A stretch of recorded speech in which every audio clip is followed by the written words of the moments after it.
So welcome to the Academy, where our mission is to improve lives through education, information, and some cool stories. And today we have some cool stories.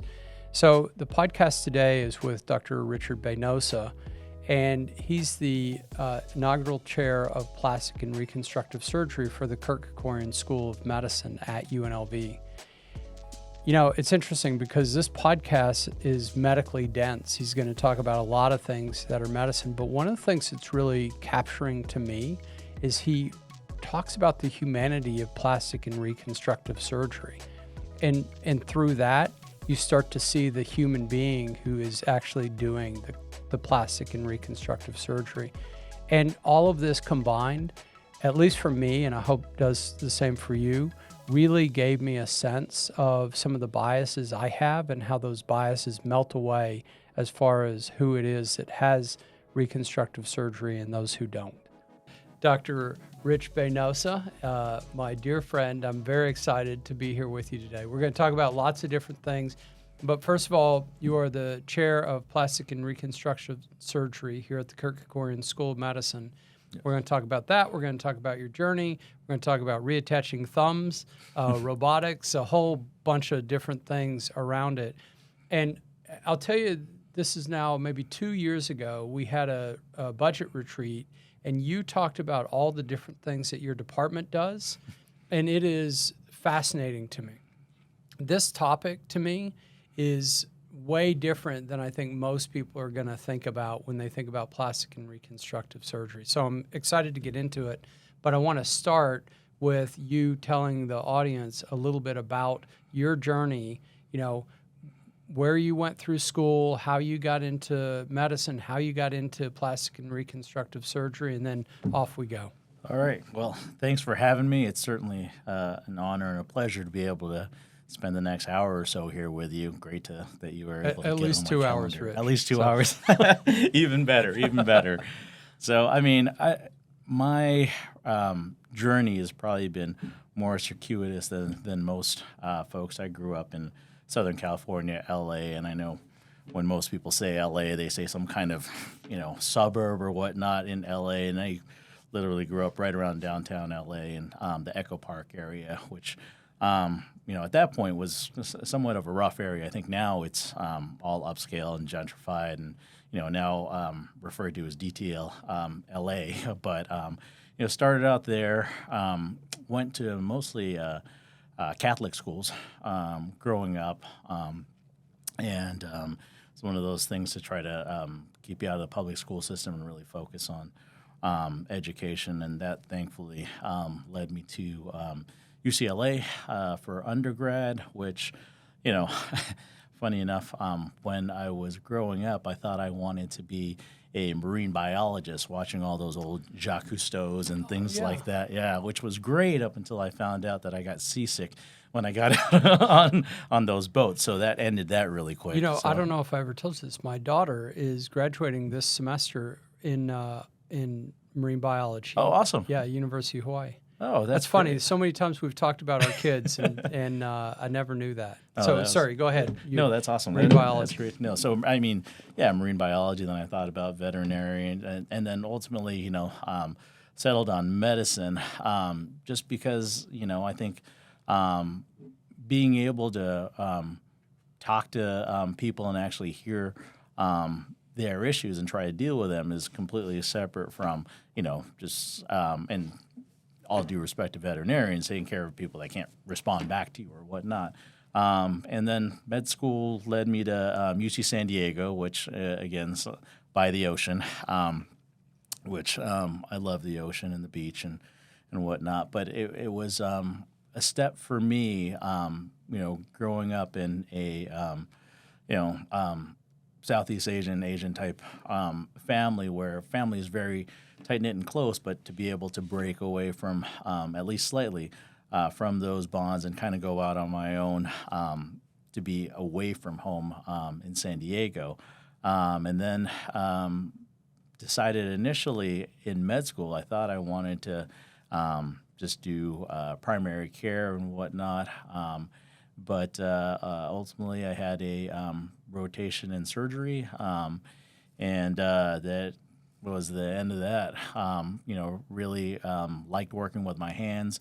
And I think the biggest thing for me was the immediate gratification and immediate knowledge that you had impacted the patient as opposed to, again, all due respect to primary care, the longitudinal type care where, it may take months and months and years, for those impacts. So, and then, again, to take another step out of the comfort zone and to leave California. And for those of you that are from California, that California is like a whole different country. And when you were born and raised there, you're like drinking the Kool-Aid. And once you leave, you realize how much different the rest of the country and the world is really in comparison to California. But it was nice to be able to come to Las Vegas and be in a place that was still close enough to home that I could drive home or take a quick flight, but far enough away that, you still had your independence and really felt, on your own. So I'm from Texas, so we have our own brand of Kool-Aid, so I know exactly what you're talking about. Much different sides of the Kool-Aid. Yeah. So I mentioned that you're the chair of the plastic and reconstructive surgery, but originally when you came to the school, you were that department was a division, or that was a division under surgery. You're actually the inaugural chair for plastic and reconstructive surgery. So it's been interesting for you being able to kind of get out of the shadows, so to speak, there. And the former chair, a couple of chairs back now, was a hand surgeon as well, correct? He was really a Renaissance man, jack of all trades. He did hand surgery, but was one of the, real giants in microsurgery as well as hyperbaric, which he did his research in, and I kind of followed in his footsteps, doing a lot of basic science research in that as well. He was a great mentor and friend, Dr. William Zamboni, who was the chair of the entire Department of Surgery as a plastic surgeon, which is not very common. There's probably been 3 or 4 in the country. Unfortunately, during the transition from the state school to, then Reno and then UNLV, he got sick and passed away tragically. It was then one of those things where the person that was mentoring me and who I was looking to as, my guide in regards to this whole academic journey was suddenly gone. And he was the program director, the chief of plastic surgery, chair of the Department of Surgery, was kind of left to kind of pick up a lot of the pieces and make sure that his legacy kind of stayed intact, which was a big kind of role to step into. But so the bariatric part, hyperbaric part that he did, which I didn't realize until you just said that, you're well known for that nationally and internationally as well. We talked about this a little bit before. I think this is fascinating.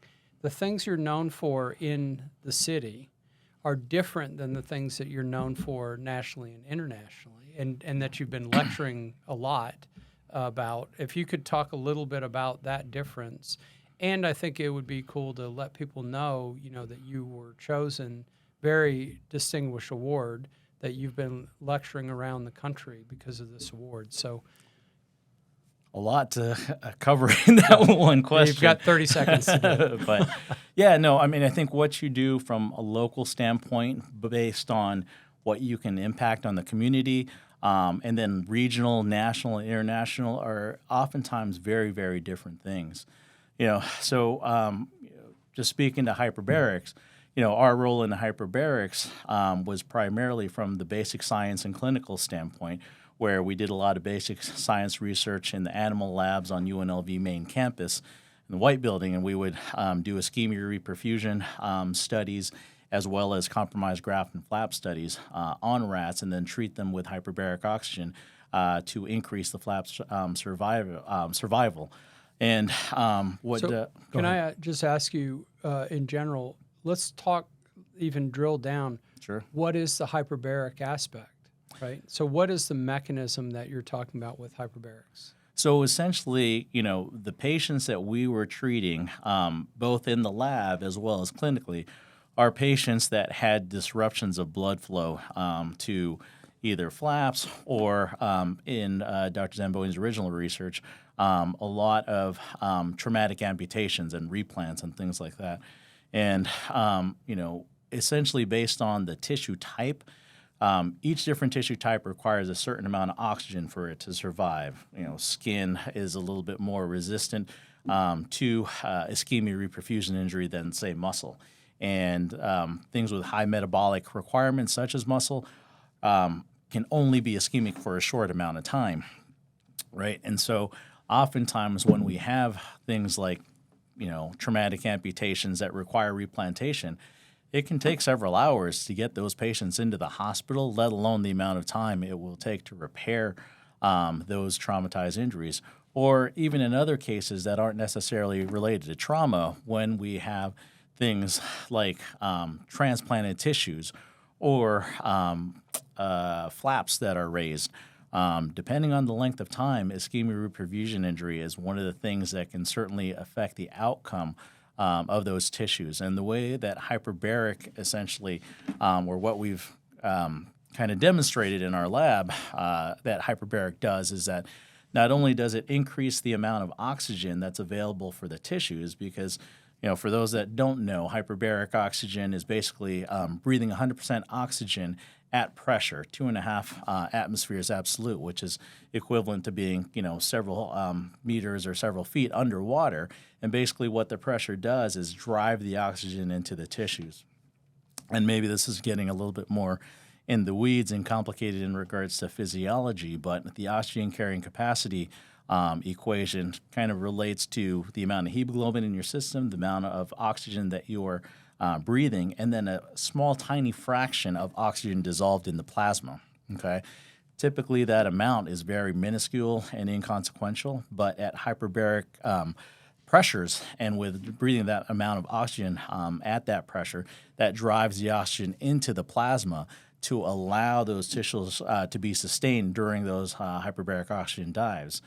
The other thing that we found out in the lab was that some of the upregulations of different molecules, most notably nitric oxide, allow some vasodilation of the venules, as well as prevents neutrophil adhesion, which is one of the secondary insults in ischemia reperfusion injury, and that work has been followed by other people as well, and confirmed with other modalities separate from hyperbaric oxygen. But the neutrophil adhesion from ischemia reperfusion is now a well-described thing. Yeah, I mean, it's the idea that some of the damage, in fact, a significant amount of the damage when you have these types of traumas is because you cut off oxygen, and now you've got a method to be able to get that oxygen back and in a even greater than it would be in a normal situation.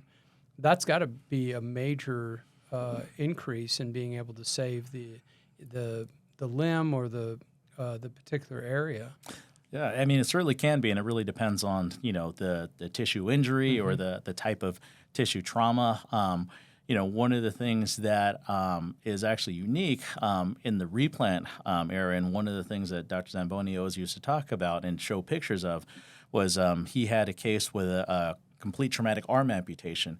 And, he hooked up the blood vessels, hooked up the muscle and everything else. And several days later, the entire arm ended up dying. The muscle became necrotic. When he went back in, for the eventual completion amputation, the vessels were actually open.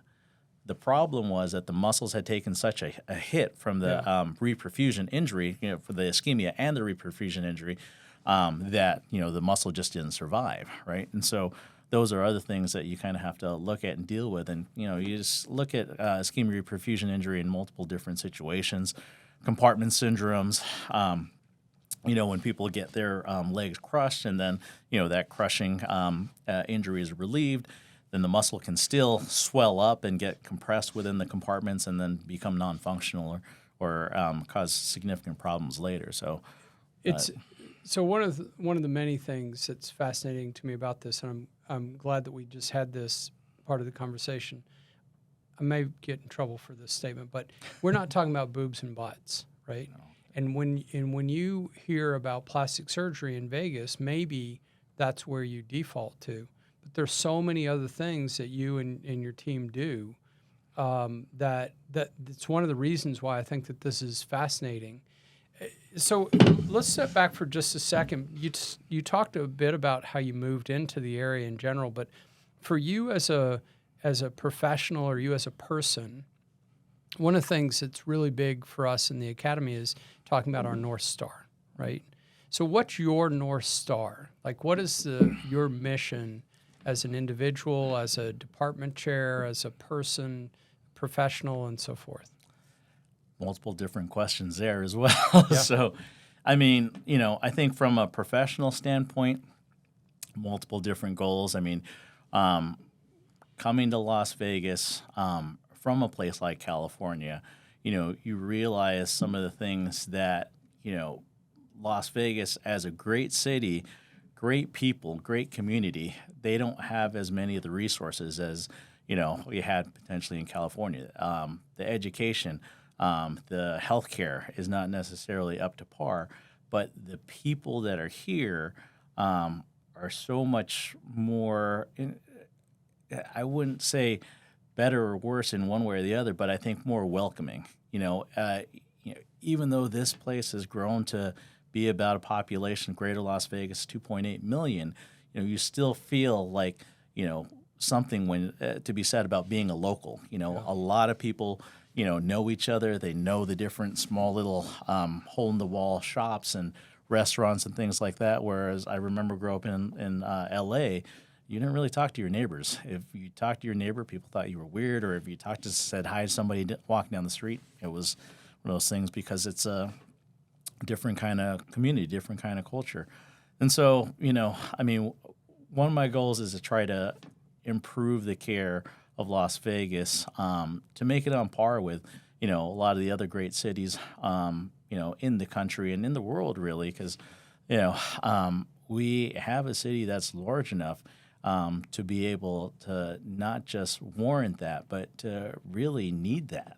I think also professionally, one of my goals is to certainly carry on the legacy of my mentor, the former chair, Bill Zamboni, as a friend, and from how he passed away so tragically. It was difficult on me, like not having that mentor, not having that person. That in academics, it's priceless to have that mentor to guide you, to lead you, and show you what to do when you're coming up, and to fall into that role very early, and basically have to figure things out. It's certainly a challenge, but it's certainly something also that you kind of wear as a badge of honor, badge of courage, to say that okay, not only do I have this challenge, but we accept this challenge, and we're going to try to even make it better than what it was, and then also see, for those that come after me, to give them a route to do that as well, right? So I think from a academic and professional standpoint, it's to not only care for the community, but also put UNLV and Vegas on the map to say that we do stuff here, and we are capable of doing stuff here that is just as good and potentially even more on the forefront than anybody else. But I think also, leading back to Bill, was he passed away so suddenly and so tragically. The other North Star in my life is definitely my family. Mm-hmm. And to know that, time is not always guaranteed, and to make sure that, I focus on them and don't neglect them, so they keep me grounded, no matter how hard I have to work at home. I used to have my secretaries block out all the special dates and, performances and things like that from our kids, because I'll tell you, there was one time when my kids I made it to one of their fall festivals, or I don't know. My wife always corrects me because she knows all the proper terms for these things. But whatever it was one of those things where the parents are allowed to be on campus. Right. They're walking around with all the fair games and the animals and whatnot. And I was walking with my kids. I think one of them was preschool, the other one's like maybe first grade, and we saw some other kid walking with a teacher. I'm like, who is that kid? And they're like, oh, that's so-and-so, Daddy. Their parents never come. And I'm like, oh, my God, they know this at preschool. Yeah. If I'm not there, they're going to be trying. And I remember that, as a kid. So, that those things really, impact you. And no matter how long it seems when the kids are growing up, it's a short time. And soon enough, they're going to not want to be around you. So, always try to. Yeah, I mean, it's such an important point, too, because, I see you with your kids, and you're a great dad. Jenny, obviously, is a great mom as well. But that's the kind of investment that it pays off a million times over, right? Yeah, that's what you would hope. And you hope that you have enough time to be able to cash in that investment and stuff like that. But, I mean, I think, it was the Buddha that said the one mistake that we all make is thinking that we have enough time. And we don't always. Well, so one of the things that you had mentioned that I think is really interesting as well is being able to, because of Dr. Zamboni, passing away quickly, you are motivated now to not only spend time with your family, but also your professional family and mentor those people as well. So talk a little bit about that. What are some of the things that you do in that mentorship role?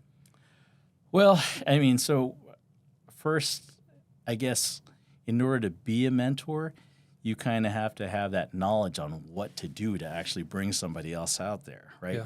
So I still, I think I had literally just gotten promoted to associate professor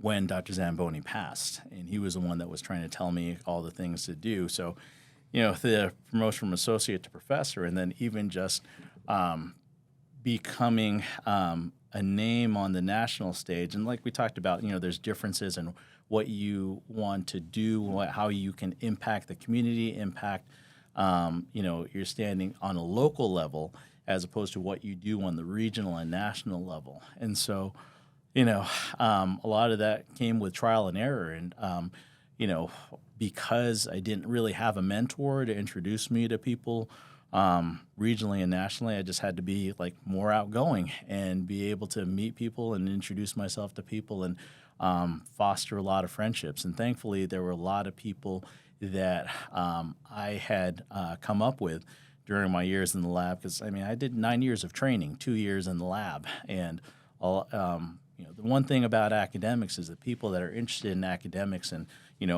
doing research and things like that end up going to the same meetings and presenting their research at the same meetings. So you develop, a camaraderie with those folks, and ultimately they end up going into different universities. And it's great to be able to say that a lot of people that I came up with as former residents and things like that, they're now professors and chiefs and chairmen at big name institutions: Harvard, MD Anderson, Miami, Stanford, UCLA, right? And we knew each other when we were coming up, and didn't have any names to ourselves and didn't have any of that cachet that you have. And it's also one of those things where you also respect them more because you know who they were when they were nothing, and they're still kind of the same people.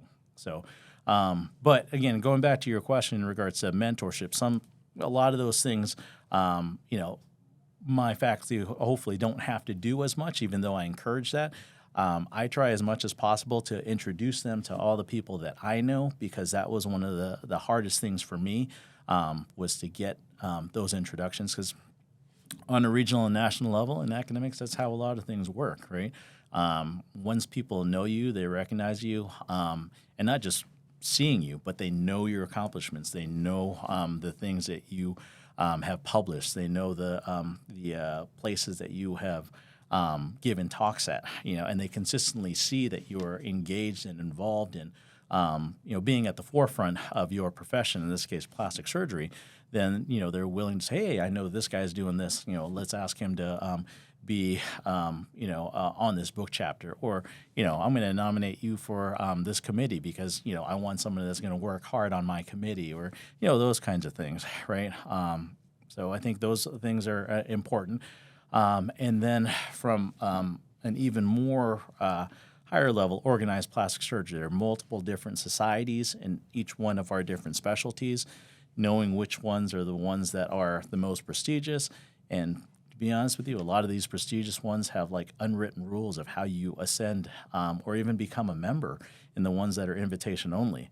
And most people don't know that. And I'll tell you that, I'm involved in multiple DEI committees, and we talk a lot about imposter syndrome and not feeling like you are worthy because of what you have accomplished, or more importantly, what you don't believe your accomplishments mean to other people, right? And that's really downplaying stuff, but a lot of it is not knowing that those accomplishments mean something, or how to push forward those accomplishments to other people so that they can recognize you for what you do, and that is, I think, even more impactful and more pronounced with people of color, with females, and people that traditionally have been more marginalized. Because, for example, I one of my friends that was giving the women in plastic surgery talk and had a session during the middle of our national meeting, asked me to come, and a good friend of mine. So I came. I was the only guy there, and she was telling me. She asked me to stand up, and obviously you feel more intimidated because you're the only male there in front of a sea of very accomplished and very bright women in plastic surgery. And they're like, so how does it feel like being there? And it's very intimidating. And I think there's a lot of things that to be applauded here to have this group together. Okay, but I also told them some of the things that you also have to look at is not just be happy for what you have. Never let people, pull the wool over your eyes over what you don't have, right? And I pointed out to them that, hey, it's great that you have this forum, that that you have all these women here, but do you realize that, the business meeting for the society is happening simultaneously, and I agreed to come to this, but now I don't get a vote in the business meeting, right? And you're happy that you have it, which is great, but you are not, getting a chance to sit in on the business meeting where you could make an influence and make a vote and things like that. Same thing with imposter syndrome, right? I mean, I brought up and this has happened either when I have been asked to be on panels or when I've asked people to be on panels. Minorities and women, when they get asked to be on a panel, an expert panel, giving speeches in front of national, international audiences, oftentimes they question themselves and say, I don't know if I'm, necessarily the person to do that, right? And if you ask a guy, regardless of how much they know about it, they're going to say, yes, I want to be there, right? I mean, and it's that different mentality and that different way of thinking to say that, I deserve this. I need to be there. And not only that, if you are there, you empower other people to say, hey, I can do that as well. The imposter syndrome is really interesting, and the self-promotion, I mean this in a positive way, right? Not the sort of, overdoing it. When we have CV workshops for the women in medicine, one of the things that we find a lot of times is they underrepresent themselves. And that's not unique to us. That's just the way it is. And in the imposter syndrome, the research on this is fascinating. Not only the frequency of it, which is much more frequent. Everybody thinks that everybody else is okay, but I'm an imposter, right? Exactly. And in fact, it's rampant in many, many fields. In fact, the higher the field, to a large extent, the more imposter syndrome. Exactly. But the remedy for it is so simple in so many ways that I think it's really fascinating. It's such a pervasive effect. And then yet the folks at Stanford do some really good work with this as well. Yeah. But and happy to talk about that as much as you want. But I would like to switch a little bit and talk about some of your cases, because you've had some fascinating cases. We're going to start with Ben Mays. All right. Tell us about Ben Mays. So Ben Mays was several years ago, and he was a participant in one of our local rodeo competitions. Very, very interesting guy. He was doing some roping or something or other, and actually got his thumb caught up in the rope, and it got completely amputated. He went immediately over to the side, knew that there was something wrong, and he said, "Get me to the nearest level 1 trauma center," because, imagine this. This was not the first time he had a finger removed. Yeah, I read that he had 3 fingers that got caught before. Yeah, so he knew exactly what to do, and I was on call at the trauma center, at UMC, where we take call, and we're the only level 1 trauma center in Las Vegas, as most people know, and we're the only replantation center in the entire state. So, he came in, and we were able to isolate all the pieces of the anatomy, essentially, because when the thumb or any other part gets essentially cut off, you have to basically hook everything up. It's not just suturing the skin and then it's back on, but you have the bone, you have the tendons, you have the arteries, veins, and nerves and things like that to actually get it to be a functional repair. And so, by the way, I've tried to put together a Lego bonsai tree and couldn't do it. So I can't imagine this piece of it. And his thumb was still in the glove at this point? Yeah, apparently. I mean, he brought it, and and they had put it on ice, and it's supposed to be transported not directly on ice, but in one of those plastic bags or Ziploc bags, so it's not directly on ice, so it doesn't have the freeze bite or the frostbite damage and stuff like that. But he did all the right things, and we were able to get to him in time. And thankfully enough, for like fingers and things like that, they don't have a lot of muscle, so it's not quite as critical in regards to getting in within a couple hours versus like a complete arm. Where it's multiple areas of muscle. But we got him back in, got his arm, or got his finger attached, and he came back afterwards, and it's funny, they did a local news coverage on it. I think he went back to rodeoing and so too again. So that's what he said. He said he's going to go back to 2 things: rodeo and his job. Yeah, those are the 2 things he's going to do. So, which is amazing to me. So, and how long was that recovery period? Do you have any idea? That was a period of several months, because you have to wait for the bones to basically be strong enough to start doing some physical therapy and hand therapy, rehab, those kinds of things. But knowing him, and he probably sped up that process several more months than what we would normally do. So you've got other cases as well. Give us a couple of other interesting cases. Well, I'll tell you, plastic surgery in general, as you mentioned before, plastic surgery is not what the majority of people think plastic surgery is. That's why we like to refer to our department as plastic and reconstructive surgery, right? In the past and historically, the plastic surgeons used to be referred to as the surgeons, right? Plastic surgery developed out of a need from World War II, I believe it was, from all the facial injuries and soft tissue trauma. And the specialty itself has kind of continued to evolve from that need.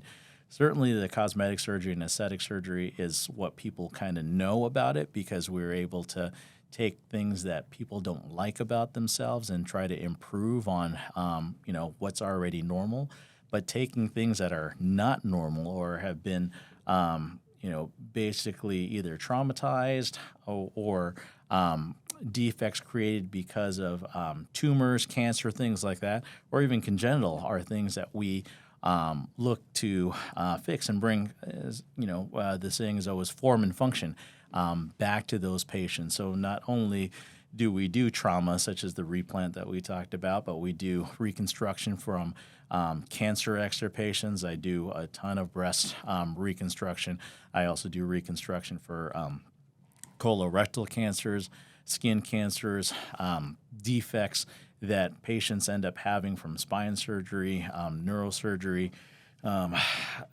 There are congenital surgeries that we do and my partners do that address cleft lips, cleft palates, craniofacial anomalies. We take care of pressure ulcers and complex wounds that can't heal, normally. We also are at the forefront of gender affirmation surgery and the LGBTQ plus community, right, to help them with their journeys. Interestingly enough, and this may not be well known, but the first transplant surgery was developed by a plastic surgeon. Joseph Murray was the first one to do a kidney transplant, and that all came about because of what we were able to do with vessels and microsurgery and a lot of the things that we're able to do in terms of moving one tissue from one place to another. And there's a creative side to it as well, being able to take one tissue and create an entire other body part from it.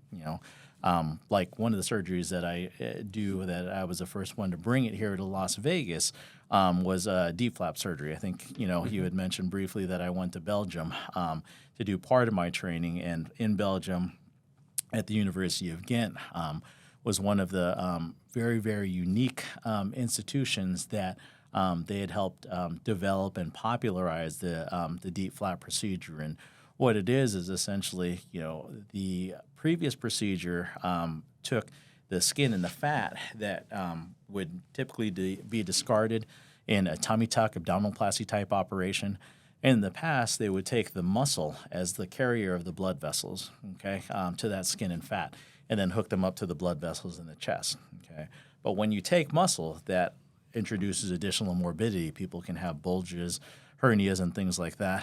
And basically, we took some of our know-how from microsurgery and dissecting out blood vessels to be able to dissect out these deep flap vessels, which are basically 1 to 2 millimeters in size, and dissect out the blood vessels through that muscle and preserve that muscle and be able to not take the muscle and minimize your chances of bulge and hernia, and take that flat piece of skin and fat and really shape it into the breast and make something out of nothing. And, one of the things that was very unique also in Belgium was they were able to really put an art to it, because, in Belgium, the women there don't have necessarily the same body habits as they do here, and they're very typically a lot lower BMI than we have. And to be able to create a breast from really a super flat abdomen was really something I wanted to learn and develop. And I think that's one of the unique key things there, because it's not just the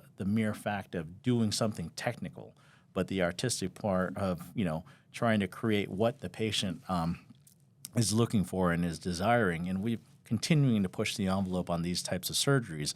Not only are we able to now transfer those tissues up without the muscle, but we're also able to dissect out the nerves that are right alongside of the arteries and veins and hook them up to the nerve in the chest. Because, as most people don't recognize, when a breast is removed for a mastectomy for breast cancer, they also remove the nerves. So what's left over doesn't have any sensation.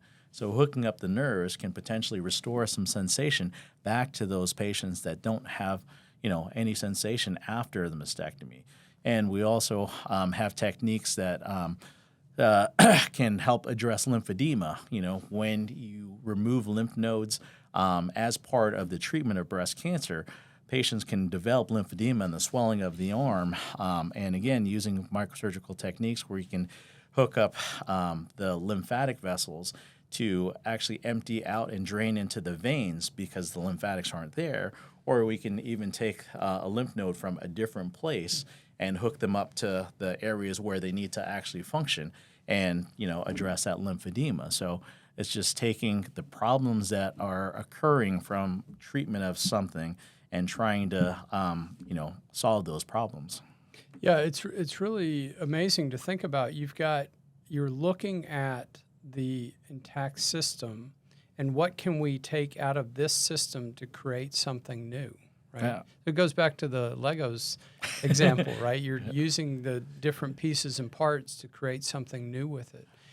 One of the things that occurs to me as you're talking about this is, if you think about surgery, so let's say trauma surgery as an example, or some other types of surgery, these are done with the intention of improving the state, and to a large extent, the aesthetics of that mean very little, right? I mean, nobody wants a bad scar and those kinds of things, but that's not the priority. The priority is whatever the is being acted on surgically, whether it being a compound fracture or some type of internal bleeding, on and on and on, right? But plastic and reconstructive surgery, it has pieces of that, but the other piece that you're just talking about is the aesthetics piece, right? Yeah, I mean, so when you talk about aesthetics, everybody wants things to look good, and that's one of the pushes right now in all of surgery, right? Which is why minimally invasive and robotic surgery has become more of a thing, because patients don't want long incisions. They want small incisions, because obviously smaller incisions will look better than longer incisions.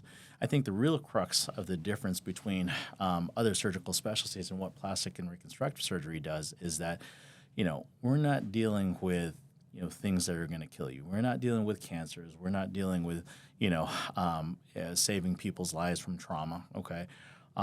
What we deal with a lot of times is form and function, and really a lot of what our literature shows the impact on, particularly in things like breast reconstruction and congenital craniofacial deformity, is the psychosocial impact and the psychosocial outcome of things. For a lot of disease processes, the survival rates have become so good that it's not a question of whether the patient is going to survive. It's how are they going to survive after the cancer is gone, or after they've been their life has been saved from this trauma, right? What is their life going to be? And for many people, if you talk to them, they would prefer not to have those lives if they can't do certain things or they can't feel a certain way about themselves. So for breast reconstruction, for example, right? A lot of people's approaches are different in regards to breast reconstruction. My approach is, I have the ability and I have the options to give you any kind of breast reconstruction that you like. If you want to use tissue expanders and implants, that's an option. If you want to use your own tissue, that's an option. If you want to use your own tissue with a smaller operation as opposed to, microsurgery, that's an option as well. If you want to do nothing, that's an option. If you want to not have a mastectomy and just have a lumpectomy and rearrange the tissue so you're still symmetric, that's an option, right? And I talk to the patient about all the different options, even just being flat, right? Because for those women, and it's difficult for them because there's so much information out there, right? And there are so many different things that they have to deal with. They really don't think about what they want, themselves. You can ask a lot of other people, but other people are not yourself. Right. Other people cannot say what you're, because in clothes, everybody's going to look the same, right? It's how you look at yourself when you look in the mirror, what is going to make you feel whole, right? And for some patients, that's as little surgery as possible. For some, it's going to be something that feels normal. For some, it's going to be, hey, I want to look better than I started out with. And if I look like a breast augmentation, so be it. And if we can do that, we give that to them, as much as we can, right? Can I ask, what kind of guidance do you give? Because, this isn't like a everyday question that people think about just for no reason, right? They're in a fragile situation, right? And now they're needing to make a really important and potentially lifelong decision. Right. What kind of guidance do you give them? Well, first I tell them to, think of themselves first, right? You can ask as many questions you want. You can ask other people's opinions, but make sure that your priority list is what you and your significant other want, not what everybody else thought was best for them, right? And then at least know the options. Because one of the things that I like to do for my patients is to maintain those options and not burn any bridges. Say, for example, mastectomy, right? I try to, if we're talking about steering patients or guiding patients or, giving them at least the best foundation, I usually try to steer them towards a tissue expander first. And tissue expander is a temporary implant that can be adjusted in size, right?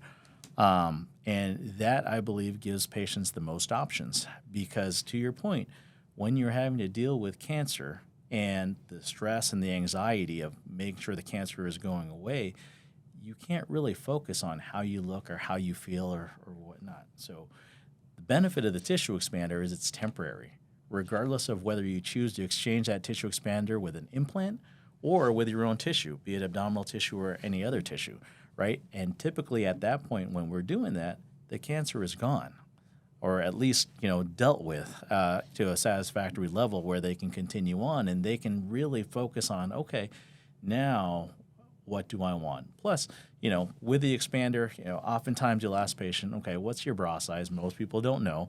And to be honest, when they do say a bra size, every manufacturer has a different definition of what a cup size is, right?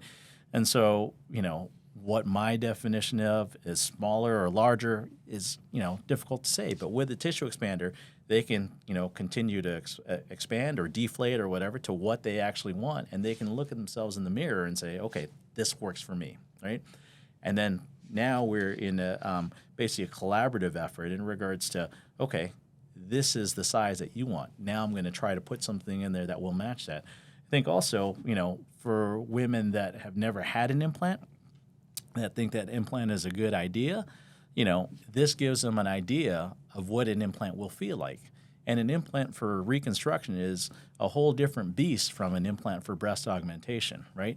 Because those women still have a breast. They have something to cover over the implant, whereas the implant or the flap is the entirety of the breast, right? And so I'll have some patients that come in wanting to have an implant. They have the tissue expander, and they'll say, doc, this really doesn't feel like what I thought it was going to feel like. This feels foreign, doesn't feel like my own tissue. Let's talk about that flap again, that you really didn't think about because you thought, hey, it was a bigger surgery and I didn't want to be in the hospital and things like that. And the people that wanted a flap sometimes because they think, oh, yeah, I want a more natural surgery, they have the tissue expander and like, hey, I kind of like how this looks. I like how it feels. And, it was an easier surgery. Let's just do an implant. And that still leaves them all of those options, right, to be able to say, I can do whatever I like still, and we haven't burned any bridges, and I don't try to push them one way or the other. I just give them the opportunity to, really make the choice on their own time. And, one of the other things I try to tell my patients, and if I can guide them towards anything, it's usually that, hey, take the time to make this decision and don't let anybody else influence you, right? And I don't make the decision in regards to whether they can have surgery or not. I'll let their medical doctors think, because a lot of times I'll get patients that are 70, 80 years old to say, hey, they sent me over to see you because they thought I should talk to you for reconstruction, but, I'm too old, I'm this and that, I don't think I need reconstruction. And, I'll be very honest with them and very blunt with them to say, you know what, we're treating your breast cancer because we want you to live. I'm assuming you are treating your cancer and going through all these surgeries and chemo and mastectomy because you want to live. If you want to live, don't you want to live with the way that you would want to, see yourself in the mirror? Because, if we were just going to let you go, why even go through the surgery? Why even go through the point of treating this cancer? Right? The idea of making a decision when you're in a survival mode for what will be a future of thriving, that seems like there's some incongruence there, right? It's really difficult to shift your mind there is in that situation. And I think, one of those things that really pushed me that and really was impactful on my approach was, as plastic surgeons, we used to think the same way. If they had metastatic disease, we wouldn't offer them reconstruction. And then early on in my career, I had a patient that wanted to have a free flap surgery, which is, one of the more complicated surgeries. And back then it was, the kind of dogma, don't offer them a big complex surgery if they have metastatic disease. But my wife is a breast cancer surgeon, and, she's saying, these patients can live a lot longer. They have good chemotherapy, immunotherapies, that targeted therapies. And if they say that they're going to live, another 5-10 years, then, and I talked to one of the super well-known folks in breast reconstruction. Scott Spear has now passed away, but yeah. So what do you think? You know, I mean, nobody's saying this, nobody's publishing. He's like, no, you should go ahead and do it. You know, and you know, it's great to be able to say that. You know, I saw that same patient that was my first, you know, deep flap surgery in somebody that had metastatic disease, and I saw her in her 7-year follow-up. You know, so she was able to have, you know, basically restoring her breast with her own tissue, which is what she wanted. 7 years after the, you know, I had actually seen her, and she'd gone for several years with nothing, you know, because she didn't want to have, you know, an implant and stuff like that. So, I mean, those kinds of things like really burn in your memory to say, you know, focus on the patient, focus on what people want, and don't say, okay, these people, I mean, to be honest with you, even if it was just going to be for a year, you know, if you can give them that, you know, peace of mind and, you know, return to wholeness and you know, one of the things that folks don't know is that breast reconstruction is not just a need or a want, it's a right. There's a federal law, the Women's and Health Cancer Rights Act, 1998 was when this was passed. It's been over 20 years, and most people still don't know that there's a federal law that mandates that insurance has to cover your breast reconstruction. I still get asked all the time, how much is this going to cost me out of pocket, you know?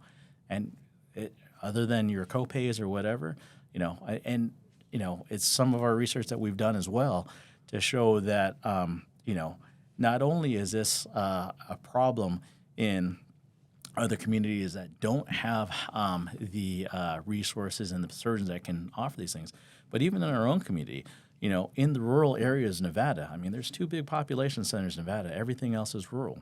But some of our research out of UNLV has shown that if you are greater than 50 miles away from your treating center for breast cancer, okay, you are to step back a little bit. You know, the treatments for breast cancer can either be lumpectomy radiation or complete mastectomy, okay, hopefully with reconstruction, equivalent 5-year survival, okay?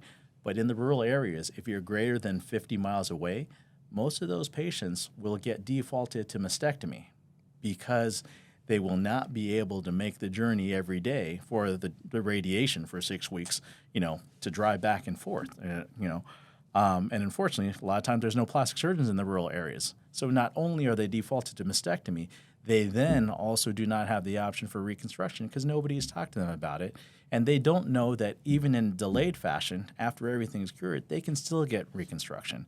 I mean, I can still offer those patients that have never had a reconstruction 5, 10, 20 years that want a reconstruction. There's many of the same options that we offer immediately.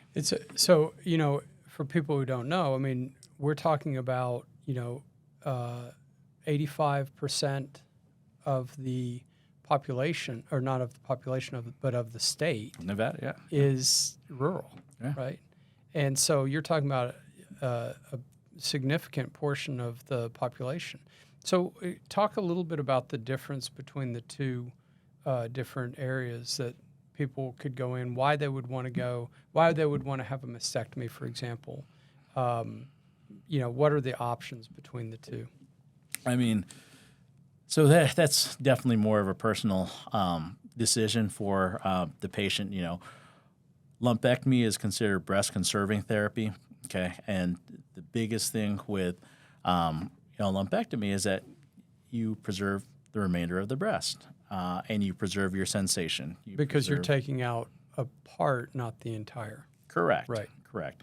The downside to that is that you are going to require radiation to have the same equivalent outcomes, okay? And the majority of women will do fine with radiation, but some will have significant sequelae from that. Some will have scar contractures, indentations, asymmetries, either because of the amount of tissue that was taken or, you know, the effects of radiation. Because let's be honest, radiation is there to kill cancer cells, but it can't differentiate. So it's going to damage the other tissue as well, okay? And there's other techniques that can be done, you know, for patients that have macromastia, large breasts, or, you know, ptotic breasts, droopy breasts. We can do a lift or a reduction on both breasts so that they can have improved outcomes while removing the part that is cancerous and give them better symmetry afterwards. Even after the fact, if they've had lumpectomy and now they have a deformity, we can go in, break up that scar tissue. And you can't just break up the scar tissue because it's going to sink down in because you've lost the breast. But we can do liposuction, harvest the fat and fat graft into that area and replace the breast tissue that was missing to help create and contour that defect. And it's just taking all our different, options that we have to try to improve, the form and, essentially the contour and basically what the desires are of the patient, because we can reform this breast and then, do a reduction, shaping, even an augmentation on the opposite breast to regain symmetry. Now, in that vein, one of the things that is different in the state of Nevada as opposed to some of the other states, so I talked about that federal law that covers reconstruction for mastectomy, okay? And that goes across the country. For lumpectomy, reconstruction isn't mandated by that same law because of the fact that it's breast conserving. Certain states like California and New York have their state laws that mandate reconstruction be covered by insurances. Now, I will say to the credit of our state that we haven't really had any problems getting coverage for patients that have wanted a reconstruction for lumpectomy defects, but you can never say never because it's not guaranteed. It's not in the law, right? And so, going to the opposite side of it, when we're looking at mastectomy, some patients, regardless of what the 5-year outcomes are, even if they're equivalent, again, we revert back to the psychosocial things, right? Some people will just have that anxiety and want to minimize their potential risk of either recurrence or a brand new breast cancer, forming, right? It's what we do for patients that have genetic predispositions, right? BRCA1, BRCA2, countless other genes that they found. To minimize our risk, we remove the breast prophylactically, right? Because the number one risk for breast cancer is having a breast, right? If you minimize your breast tissue, that's less tissue that can transform into a cancer. Now, the downsides of the mastectomy are completely different than the lumpectomy, right? You remove the entirety of the breast, right? So unless you get reconstruction, you're going to be flat. Even if you do get reconstruction, you are going to lose the sensation. But, we talked a little bit about the possibilities of restoring sensation. And then for many women, until recently, they didn't have the options of preserving their nipple, okay?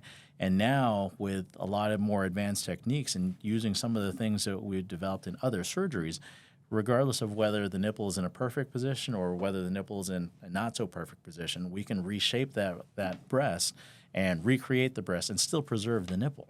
And so, the advances from a reconstructive standpoint have somewhat paralleled some of the advances from the breast treatment standpoint. And that's, again, because of the need. I mean, we're having more and more patients that are being survivors of this disease that we want to improve their outcomes and their long-term, quality of life. So a couple of things. One, there's a fascinating book called The Paradox of Choice, and it talks about basically if you have more choices, you have more options to screw something up, right? And so I can see, especially when people are in a fragile state, having multiple choices is stifling in some cases. So, but as you're talking about it, I think it's great that you're having the conversations and so forth. The other thing, you've talked a bit about sort of the history of plastic and reconstructive surgery. What do you see in the next 5 years or so for the field? I mean, the field is ever advancing, right? We move on to the next need, the next problem. That is probably the biggest strength as well as the biggest weakness of plastic surgery. We always want to develop a solution for the problem. It's probably not known by many people, but certainly some of the procedures that are typically now done by urologists, the hypospadias, the abspadias, all of those things were developed by plastic surgery, but because it became common, they didn't want to do them anymore. Large ventral hernia repairs, component separation, things like that, plastic surgeons developed that, and now general surgeons have kind of come at it because the plastic surgeons are available to do that stuff. Head and neck surgery as well, too. Some of it is because many plastic surgeons have gone on to aesthetic surgery and things that are more lucrative, And some of it is just because, we don't have enough time to do the stuff that can be done by other people. We need to focus on the things that nobody else can do, right? Because there's that need, particularly in this community, because there's not as many plastic surgeons. And it's funny to think that, when we look around, we say, oh, there's a ton of plastic surgeons here, right? But I think the last a study that was done by the governor's office in the state, there was something in the range of only 50 something plastic surgeons in the entirety of the state, and per capita, based on national averages, we're way below the average.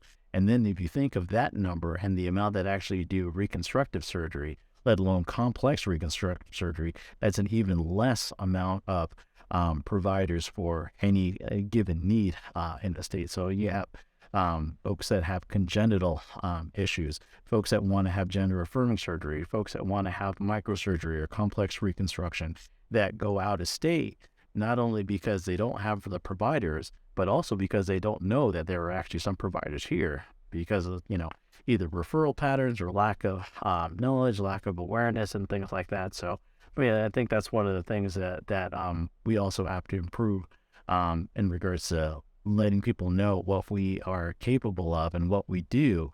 And I'll tell you, oftentimes I'll get patients that have found me on their own, either through word of mouth, the blogs, they've done their own research.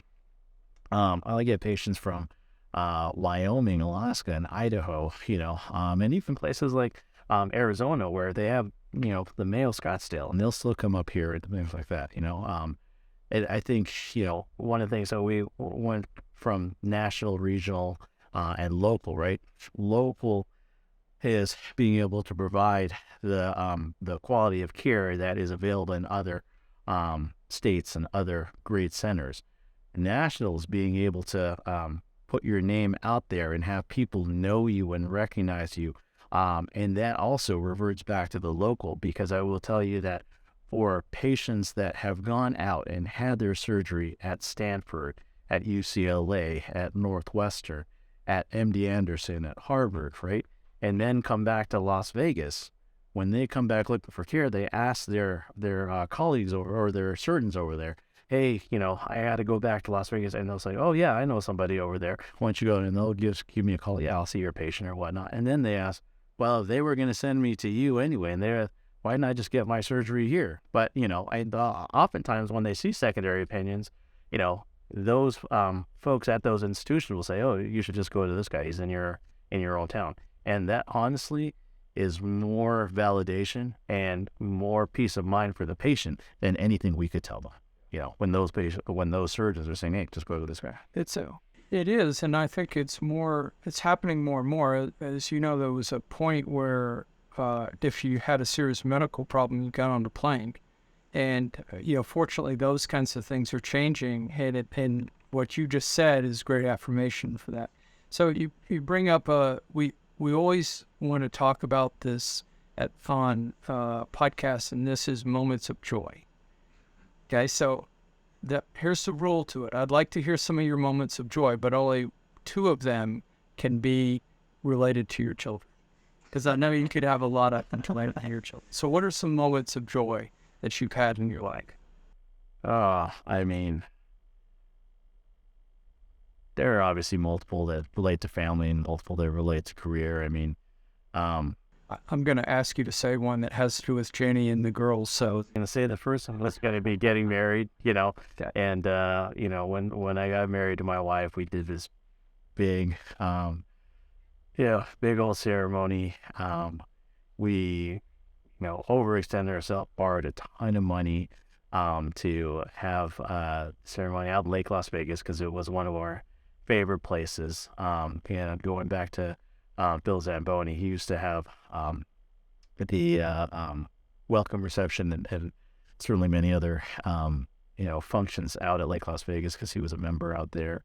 So we had our wedding on the Ponte Vecchio Bridge Chapel there, and then our reception at the Beach and Yacht Club on the opposite side of the lake, and had our guests come to this chapel and then we rented the yacht to take them over to the other side of the lake. So like that, and we spent a ton of money. My wife was like, "Why are we spending all this money?" And I'm like, "Well, hopefully this is our one and only time that we're going to be doing it." Lots, it shows up on a podcast years later. Exactly.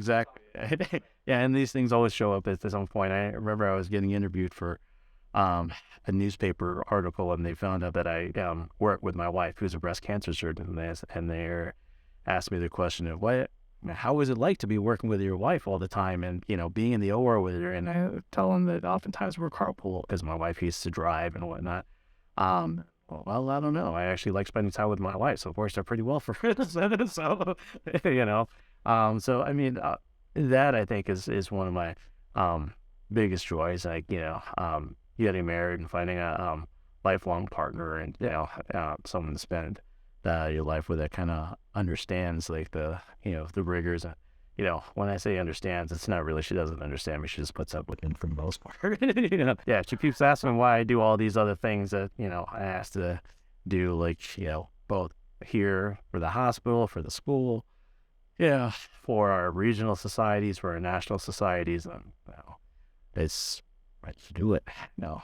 Well, it's. I mean, knowing you, I know it. It's also you feel an obligation to the field, right, to be able to contribute in a lot of different ways. Yeah, I mean, it's one of those things where, like we talked about, having everybody has the imposter syndrome, and I still think I have the imposter syndrome too. To say, okay, what things? Because I always ask myself, what things are my kids going to hate me for?